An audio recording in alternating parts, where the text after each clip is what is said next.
Hoje é o melhor dia da minha vida porque a natureza é bela e a gente não precisa de grandes coisas para ser feliz.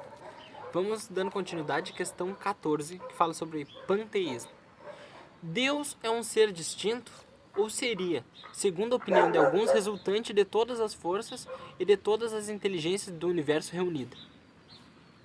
A resposta: se for assim, Deus não o seria, porque o seria efeito e não a causa.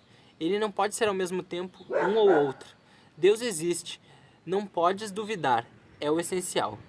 Crede-me, não vai além. Não perca num labirinto de onde não pode sair. Isso não vos tornaria melhores, mas um pouco mais orgulhosos. Por crer acreditareis, saber o que na realidade nada sabereis. Deixai, pois, de lado todos esses sistemas. Tende muitas coisas que vos tocam mais diretamente, a começar por vós mesmos. Estudai as vossas próprias imperfeições, a fim de vos desembaraçar delas. Isto vos será mais útil do que querer penetrar ao que é impenetrável. Mistérios da divindade, né? Ali diz, né? Claramente Deus é único, né? Porque não poderia ser distinto. Porque a gente, como falamos no outro vídeo, lembra que religiões mais os tribais, os índios, acreditavam em vários deuses. Deus Sol, Deus Trovão, vários deuses, né? E a doutrina nos fala que é uma coisa só. Assim como Jesus, né? O cristianismo. Que pensar da opinião segundo a qual todos os corpos da natureza, todos os seres, todos os globos do universo seriam parte da divindade e constituíam pelo seu conjunto a própria divindade, ou seja, da doutrina panteísta. Aí é que fala, remonta de novo o orgulho. A resposta fala, o homem não pode se fingir de Deus, quer então ser parte dele. Aí a pergunta 16. Aqueles que professam essa doutrina pretendem nela encontrar a demonstração de alguns atributos de Deus. Os mundos são infinitos, Deus por isso mesmo é infinito. O vazio ou nada, não estando em nenhuma parte, Deus está por toda parte. Deus estando por toda parte, uma vez que tudo é parte integrante de Deus. Ele dá a todos os fenômenos da natureza há uma razão de ser inteligente. Quem se pode opor a esse raciocínio? A razão, a resposta. Reflete maduramente e não vos será difícil reconhecer que é o absurdo. Aí depois tem, né, a doutrina faz de Deus um ser material que, embora dotado de uma inteligência soberana, seria em grande o que somos e que é pequeno. Nós somos pequenos. Nós não podemos nos comparar a Deus. A pergunta ali ela fala que tem certas crenças que falam que nós somos, né, que Deus está em tudo. De certa forma seria mais ou menos isso, mas não exatamente isso. Mas vamos na pergunta aqui que é bem, na resposta que é bem esclarecedora. Não sabemos tudo o que ele é, falando de Deus, né? Mas sabemos o que ele não pode deixar de ser. Esse é o sistema, está em contradição com as propriedades mais essenciais. Ele confunde o Criador com a criatura, falando que a criatura, de certa forma, é parte do Criador. Absolutamente, como se quisesse que uma máquina engenhosa fosse uma parte integrante do mecânico que o concebeu. A inteligência de Deus se revela em suas obras, como a de um pintor em seu quadro. Mas as obras de Deus não são mais do que o próprio Deus, que o quadro não é o pintor que o concebeu ou executou. Bom, a gente tem na Bíblia que Jesus fala, vós sois deuses. Nós somos, de certa forma, parte integrante de Deus. Nós viemos de Deus, mas isso não quer dizer que nós somos Deus, o Deus que a gente compreende como ser infinito e imutável, o todo-poderoso. Nós somos filhos de Deus, nós não somos Deus.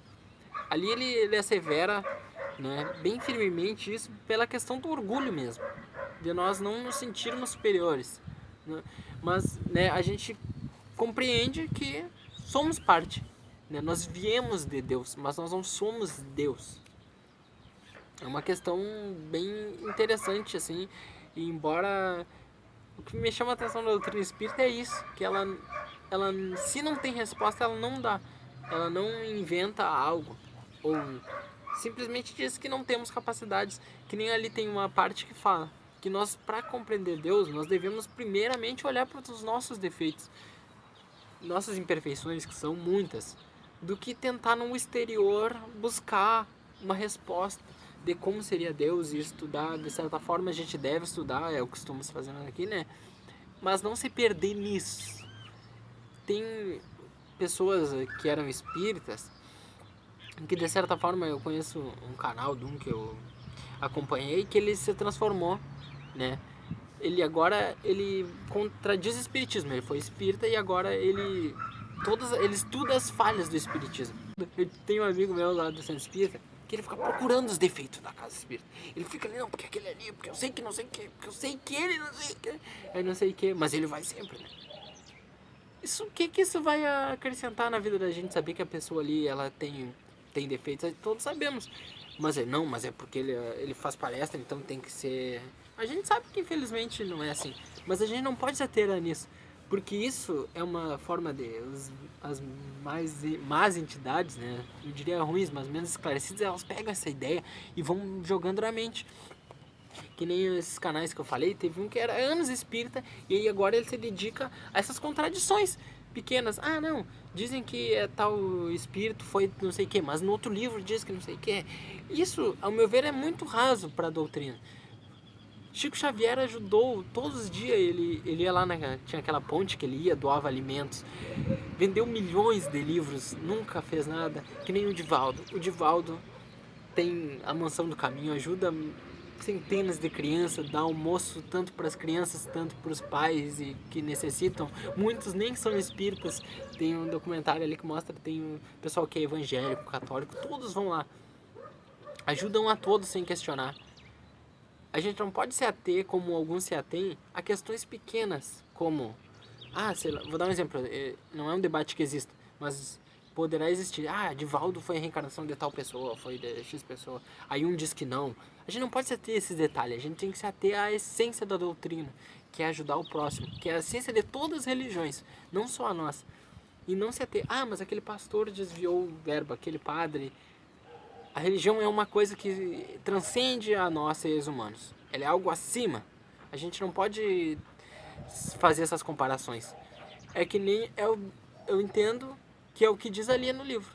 A gente não pode se ater a questões minuciosas de Deus se a gente não tem condição, se a gente é imperfeito por dentro, se a gente não se melhorou. Esse é o nosso objetivo. A gente tem que nos melhorar cada dia um pouquinho, um pouquinho, um pouquinho.